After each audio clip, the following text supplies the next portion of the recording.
tanong nga tayo, kumuha tayo ng isang tunay na abogado.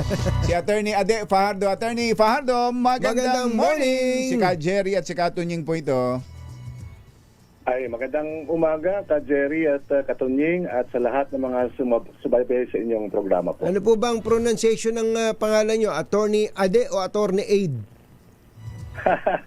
Ade lang po. Ade, Ano po yung Ade? mas maganda Ade. Ade, po. Anong full name nyo, Attorney?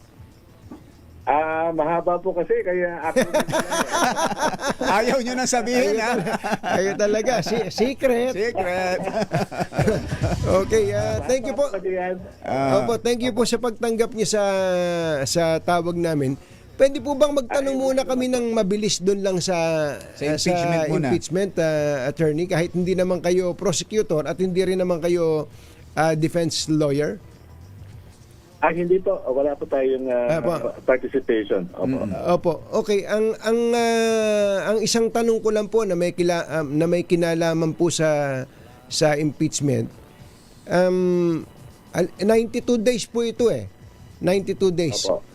Kung sa loob ng 92 days na to, sa party ng prosecution at sa party po ng defense presentation, ay hindi humarap si VP Sara, problema po ba yun?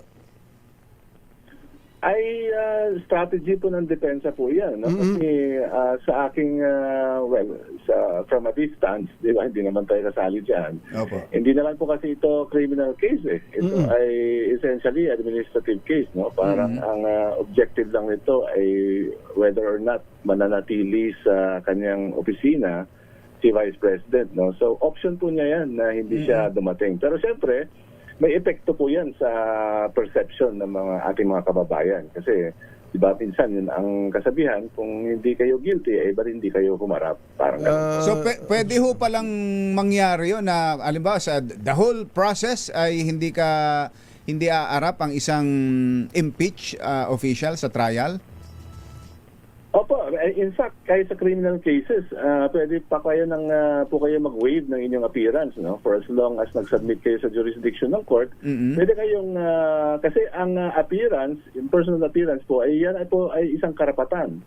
At ang karapatan po, lahat ay pwedeng sabihin na, hindi po, I will not avail of that right. So, Naalala ko kasi, nung impeachment ni dating Chief Justice Renato Corona, ang daming umaawat sa kanya. Ultimo, kanyang mga defense team, inaawat siya na humarap doon sa impeachment court dahil babalahurain lang siya doon. Ganun nga nangyari. Ayun nga po. Kaya nga, minsan, it's a matter of strategy talaga na kailangan mo bang pumunta o hindi na. At sa kanila po yan. Option po nila yan. Pero kung kayo po ang abogado ni VP Sara, sa sitwasyon mo ngayon, anong i-advise ninyo? Hindi rin po ako sigurado sa kanyang posisyon po, kasi siyempre on one hand there's the purely legal na pag-iisip na halimbawa siyempre karapatan niyang hindi mag-appear at kung ako siyempre wag ka na mag-appear kasi baka may sasabihin pa kayong mali doon, di po ba? Kasi siyempre less talk, less mistake.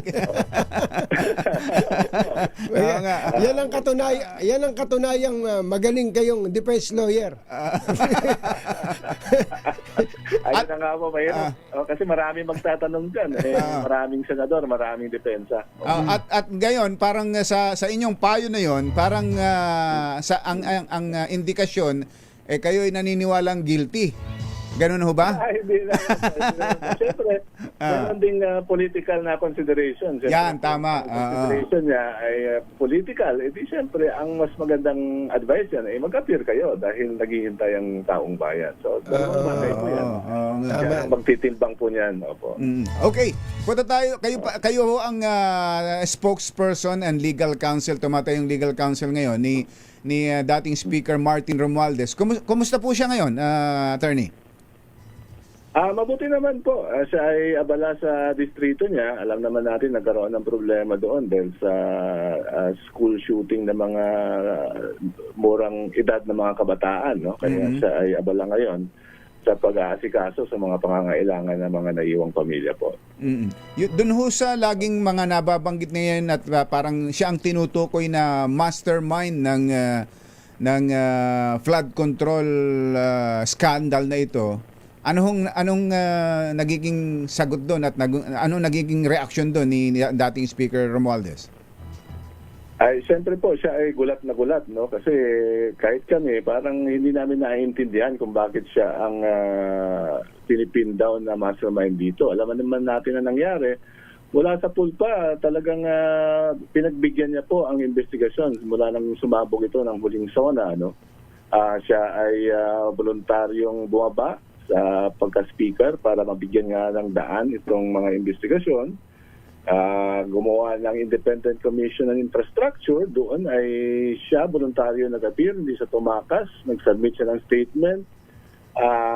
Sumailalim siya sa maraming katanungan ng mga commissioners at that time, no, ng Independent Commission on Infrastructure. At ang lumabas nga po doon ay walang sinabing may kinalaman siya, no, sa flood control anomalies. Kaya siya ngayon, siyempre, at pati kami, gulat na gulat. Pero siyempre, kailangan maganda rin kami sa kung anong posibilidad. Siya nga ho pala, ano na bang mga na-file na mga kaso against Romualdez?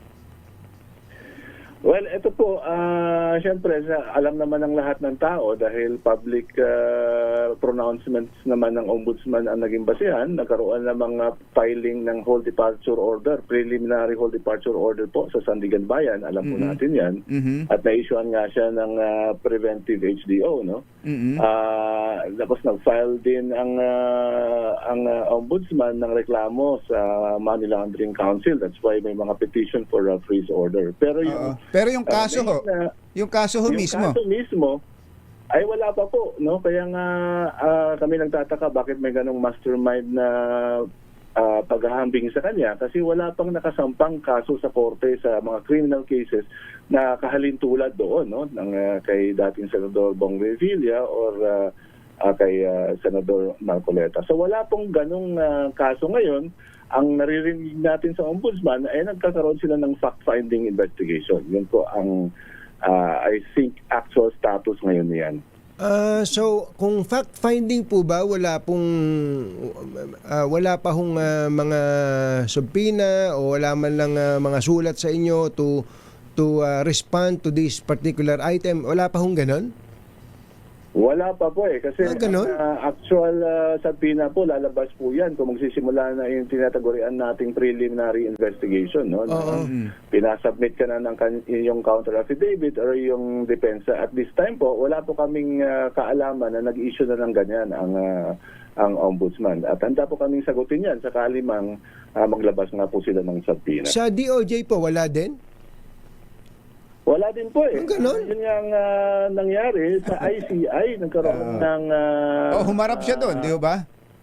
Humarap po. Kasama po ako doon. At nasaksihan ko po, narinig ko po lahat ng mga katanungan at mga sinabi niya po sa kasagutan. In fact, wala nga po ang nangyari ay yung DPWH ang nag-endorse, not the Department of Justice Ombudsman. So kung mula po noong July 2025 up to now, kung wala pa hong naisasampang complaint o kaya wala pang preliminary investigation dahil sabi niyo fact-finding pa lang.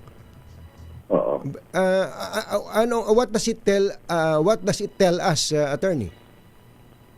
Ay, ibig sabihin po, wala talagang ebidensya kasi wala naman talagang kinalaman si dating speaker dito sa flood control anomaly.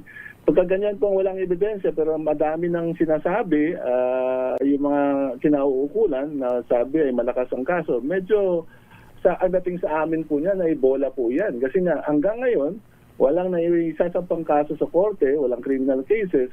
Ibig sabihin, wala pong ebidensya or yung kakulangan ng ebidensya ay sobrang lawak na mahirap punan ng kwento-kwento lang po. Pero ang sinasabi po, di ba, kaya nga kukuning state witness to si Secretary Manny Bonoan para daw po, well, ewan ko kung nakarating na rin naman sa inyo na ang intensyon ng ombudsman is for Secretary Bonoan to pinpoint former Speaker Romualdez as the mastermind. Ayun nga. Yan ang nabalitaan namin na mga ilang araw ang nakaraan. No? At yun po ay nakakagulat dahil siyempre, kung noon pa man ay may ebidensya, noon pa dapat nagsalita itong si dating Secretary Bonoan. Pero as we all know po, isang taon na nakalipas, ever since mambulat itong flood control anomalies, wala pong sinabi si Secretary Bonoan, ang nasirang Undersecretary Cabral, ang Undersecretary Bernardo, ang mga regional directors o mga tawag nila ay district engineers or assistant DE. Wala pong ni isa na nagsabi, no, or may testimonya on record sa Senado or sa ICI na sumasangkot dito kay dating Speaker Romualdez. Kaya po ito lahat ay Kahit doon noon si Secretary Bonoan walang on record sa mga ginawang hearing. Wala po. Kahit sa ICI, wala po kaming nalaman na ganong statement coming from Secretary Bonoan. So nakakapagtataka po. Kasi nga ngayon, siyempre, siya ngayon ay nasa hospital arrest. May posibilidad na siya ay, alimbawa, maklear siya medically, ay siya ililipat sa regular na kulungan. Lahat po yan ay medyo, siyempre, maraming pressure sa utak niya. No? I think he's more than 80 years old. Sabihin na natin nasa takip silim siya sa kanyang pananatili sa ating mundo. No? Kaya medyo marami na pong dyan, di ba? Marami na mga pressure sa utak ninyo. Kaya kami po ay hindi nagtataka na medyo, alam nyo na, dahil wala nga. Ang sabi ko nga ay parang dalawang batis ng isang malawak na ilog na hindi mo malalagyan ng ebidensya. Kaya itutulayan mo ng kung ano-ano. No? And in this case, bigla na lang parang nagkaroon ng perfect memory, no? Si Secretary Bonoan, in case, no, totoo nga yung balita na siya ay testigo para lamang ituro itong si Dalawang batis, ano yung sinabi yun? Pakiulit nyo nga yung dalawang batis na yan. Opo, pag mahaba po ang ilog, di ba, malawak, kailangan nyo ng tulay, di ba, para maitawid ang sarili nyo sa kabilang batis. Kalawak po ng gap, evidentiary gap po ang tawag namin dyan, na wala po talaga, kaya 0.0 na lang ang ituro. Pero anong ibig niyo sabihin? Parang may nagmamanipulate o nagpe-pressure kay Secretary Bonoan? Well, hindi namin po alam yan as a fact, no? Pero siyempre, bilang nag-iisip tayo lahat, ay hindi pong malayo yung posibilidad na maraming factors pong pumapasok sa isip ni Secretary Bonoan. Kaya nga, di ba, kung noon pa man, ay alam niya na pala lahat ito, bakit hindi niya isiniwalat, no? At bakit ngayon lang lumalabas na tila bagay walang usad doon sa fact-finding investigation. Kaya kami, siyempre, hindi mo masisi na nag-iisip bakit nagkakaganito ngayon. Anong probinsya nyo, Attorney Fajardo? Ay, ang tatay ko po ay taga Iloilo at ang nanay ko ay taga Antique.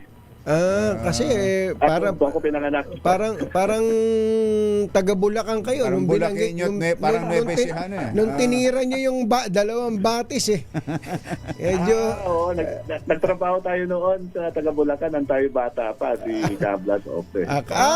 kaya naman pala. Kaya pala. Palagay ko tinuturuan ka ni Toots Opo, Attorney Fajardo, maraming salamat po. Magandang umaga. Opo.